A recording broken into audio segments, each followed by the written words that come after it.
lakwatsa, may saysay. Dito sa Lakwatsang Tagumpay, hindi lang magagandang tanawin ang aming inihahatid sa inyo bawat episode, kundi lakwatsa na may direksyon at inspirasyon. Welcome sa isa na namang edisyon ng Lakwatsang Tagumpay. Ako po si Aida Gonzalez. Well, anak, makikipag-usap tayo sa anak. Although alam na naman niya yung kabuuan ng negosyo nila. Kasi kausap natin sa ating Tagumpay Club episode, si Sir Jong Espinas, no? Pero minarapat natin na yung kanya naman na anak ang makausap natin. Dahil sabi nga niya, alam na rin naman niya yung pagpapatakbo ng kanilang negosyo kahit siya ay bata pa. So, welcome natin si Miss Cheska Espinas, ang anak at tagapagmana ng Tanacle Services, Tour and Services. And then, marami pang negosyo ng anak dito sa Tanacle. Mula dun sa bus, nagkaroon ng agency. At ngayon, parang nagkakalinga pa dun sa bawat operator na kanilang empleyado. No? And nagli-lead pa sila dun sa isang association ng mga bus operators. Anyway, pero Lakwatsa time, chill-chill ang dapat nating ihatid sa inyo sa mga oras na ito. Miss Cheska, oras na para makipag-chill ka sa akin.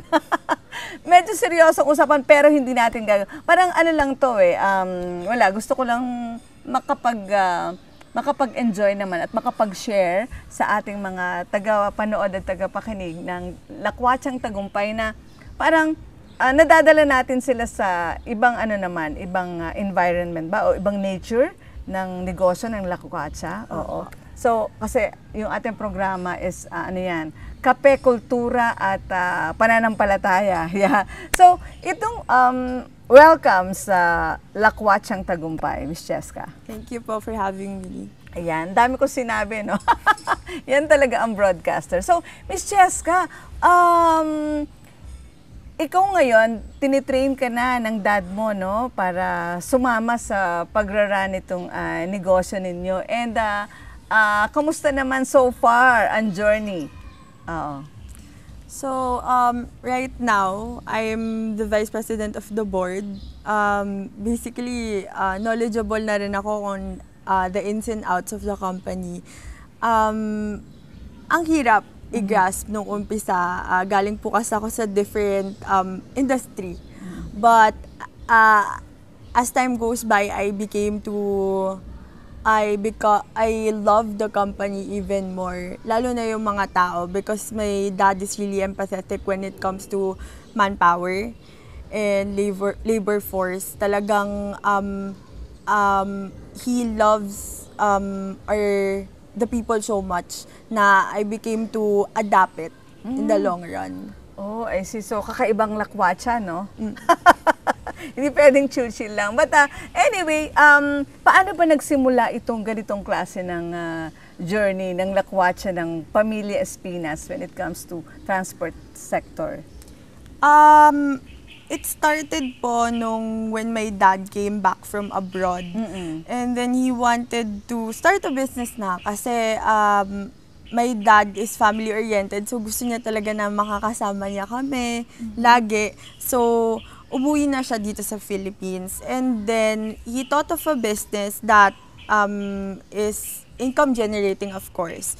And you get to travel rin at the same time. Ma-explore the wonders of the Philippines, sabi nga nila. Ayun. And then later on, he bought the bus. And then, actually, nanganak na siya eh. Yung mga kapatid niya, apat silang magkakapatid.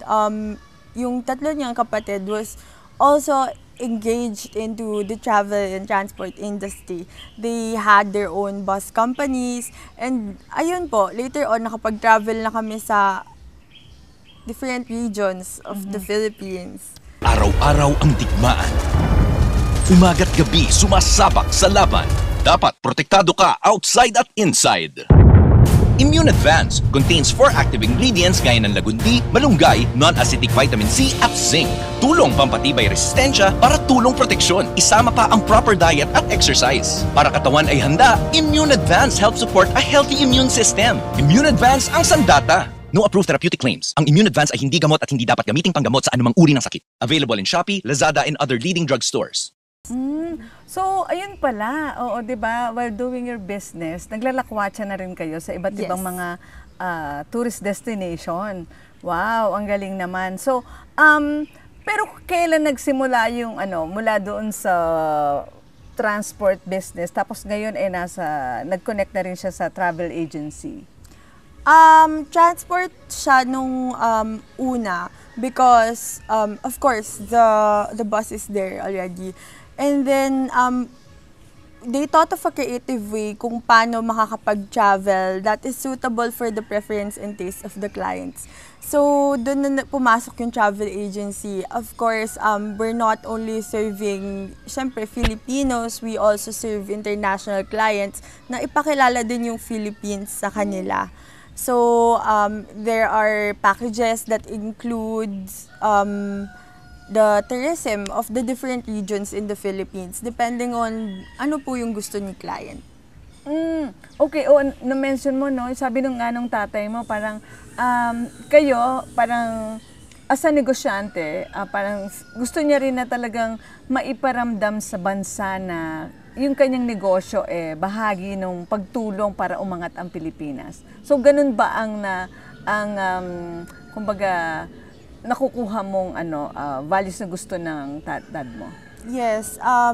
Bata pa lang po ako, he taught me how to be patriotic and use whatever the resources that we have. And talagang he is makamasa kasi siya, which is a Filipino trait. So, he trained us to be well-grounded and to, of course, think where we were born and to repay kung saan po kami pinanganak. Wow, oo. So sa pagpunta mo doon while doing this business, habang tinitrain ka, nakakarating ka ng different destination, no? Yes. Nakakapaglakwa. Ano yung nafe-feel mo? Considering na you're still, di ba, not that old enough. Usually kasi parang pag matanda ka na, parang saka mo lang na-appreciate yung di ba, yung value na isip. Pero sa ngayon, ano na yung na-impart niya sa iyo na? Actually, that's one of the reasons why I became an influencer. Doon ako nag-start because at an early age, siguro mga 7 years old, natapos ko na po yung Region 1. Yes, at an early age. So, parang growing up, lagi po kami nag-travel, ins and outs. Then, I started to thought of creating content. Sabi ko, what if maggawa ako ng contents on traveling, ganon. So, ayun, I became very artistic. That's why I grew up creative. And ang pinakamagandang part doon is I get to embrace the different cultures of the Filipino people and their diversity in general. So, makikita mo talaga yung differences nila and beliefs. Sagada, for example, Sagada has no mainstream na institutions. So you really have to go back to the basics. Pero during those travels, going to different destination, and then at the same time running this parang naka-blend naman na negosyo, ano yung hamon na na-encounter mo or challenge? I guess yung challenge sa akin, coming from a different industry, as I said earlier, it was really hard for me to cope up that easily. Especially nung nasama na ako sa board. Parang I was working with people who knew about their field so much. Parang they are really working with the LTFRB and the DOT, which is new to me. But eventually, if you really love what you're doing and you embrace all the things that's been happening, that challenge, you would be able to overcome it, yung mga barriers. And later on, you could connect to those people naman. Oh, I see. Nung pandemic, kamusta yung naging operation ng company? Paano nyo hinarap yun? Paano ka na-train during those times? Pandemic is one of the saddest moments in the industry for transportation. But in God's will, we were given LTFRB has given us a franchise to travel to any point of the Philippines during the pandemic. So our operations did not stop. Our people were working even if COVID was present. We were serving the frontliners at that time. We were servicing the medical supplies to different hospitals at that time because Tanakel isn't only about the buses. We also have vans and mini buses. So, yun, our vehicles were sanitized at that time and we were ins and outs of the region, of all regions. Ang galing, no? So, okay. And then, sabi mo nga yung mga tao hindi nawalan sila ng trabaho. Pero ngayon na back to normal na yung operation, paano hinahandle ng family niyo? Yung inyong mga staff, paano, drivers, mechanic, yes, go ahead. For the people who stay in with us, my dad always makes sure that they receive the benefits that they needed. And they are inclined with family to family kasi my dad values family a lot, especially the children. Dun siya his heart is with the children So he provides, for example, birthdays, nagpapadala siya ng mga gifts, ganon. And as for the mechanics naman, if it's overtime already or it's taking a lot of time in doing a specific bus, he makes sure naman there are bonuses and the like to be rewarded to those people. Platinum Pro, ang bisa ng 600 mg caplet at yerba buena, moringa, lagundi at vitamin C na mga go food for morning flexibility and whole day mobility. Kaya walang aray sa palaging pagkilos. Platinum Pro. Platinum Pro. So, sa tingin mo, ano pa ang gustong marating ng dad mo in the coming years, in the next 3 to 5 years? May naririnig ka pa ba sa kanya na kasama pa ng vision niya na kailangan ma-implement? You know what's shocking? Last week, I asked him about his plans. And ako kasi, I'm more career-oriented. I really think of the step-by-step process that I would go through along the way. So, pinaplano ko yun. I plot everything. So, I was expecting an answer that's a concrete answer. Diba? Na parang, eto gusto ko, ganito. My career goals is for ganyan. Just I was in shock because his answer was, settlement. Settlement. That's the word na binigay niya? Yes. Ano daw ibig sabihin? Settlement. Sabi ko, what settlement? At the age of 40, he's 45 right now 44 actually. He's going 45 this November. He said settlement. Sabi ko, settlement? It's like retirement in another sense. What? You're so young. Tapos sabi niya, he's thinking of collecting assets. Already, pinapaayos niya na yung lupa sa province namin, sa Dumaguete. And nakakatuwa at this early age, he's looking forward into having a peaceful settlement at the end.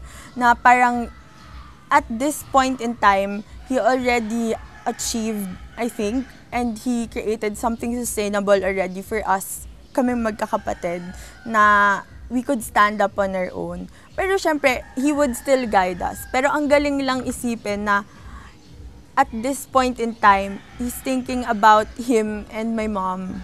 Mahal na mahal niya kasi yung mom ko. So, ayun pala yung plano niya. He wanted to live in the province, and then he wanted to travel the world with my mom. Ganon. Oh, wow. Very inspiring, no? Parang sobrang napakalaman ng lakwatsa na ginawa natin dito, no? Based dun sa mga information, sa mga na-share mo sa akin, no? Parang talagang tumatatak sa'yo yung values, every bite ng knowledge na ini-impart sa'yo ng dad mo. And that's a very inspiring na kwento between yung sa family, and especially as isang padre de pamilya, no? So, grabe, isang napakabuluhan na lakwatsa ang atin pong nagawa ngayon dito sa Antipolo, right? Yes, no? Antipolo Okay, so, City. okay, there you have it. So, Miss Cheska, meron ka bang gustong pahabol sa ating mga nanonood? Thank you po for having me and continue supporting Miss Aida and the Tagumpay channel. So, ayun po. Thank you po. Shampoo, Spiva, Copa, Monera, Centella at may DHA pa. May Bilberry, Marigold at marami pang iba. Siksik sa natural na vitamina. Memorize na yan. Para sa ating lahat na mag-aaral. Memorize, lagi mo lang tatandaan. Memorize lang yan.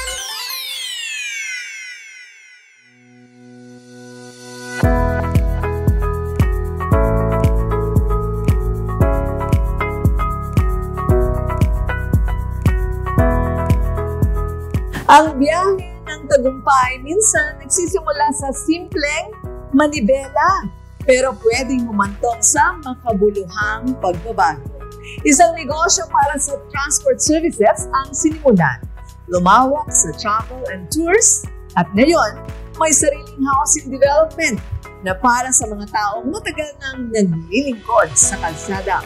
Sa Lakwatsang Tagumpay, sinasariwa natin ang kwento ng paglalakbay. Hindi lang sa negosyo, kundi sa misyon. Ang iangat ang kabuhayan at kabuhayan ng mga driver, dispatcher at transport workers. Hindi lang serbisyo ang inialok, kundi solusyon. Hindi lang hanap buhay ang buo, kundi tahanan, dignidad at komunidad. Yan ang ay dapat. Serbisyong may malasakit, negosyo ng may layunin, at biyahe ng tunay na tagumpay. Ang tagumpay ay hindi lamang ang makarating ka sa dulo ng biyahe. Minsan, sa bawat stopover, sa bawat pasahero at sa bawat aral sa daan, doon mo makikita ang tagumpay ng buhay. Kaya maraming salamat sa Pamilya Espina sa kanilang ibinigay na kwento na may puso. Hanggang sa susunod na Lakwatsang Tagumpay.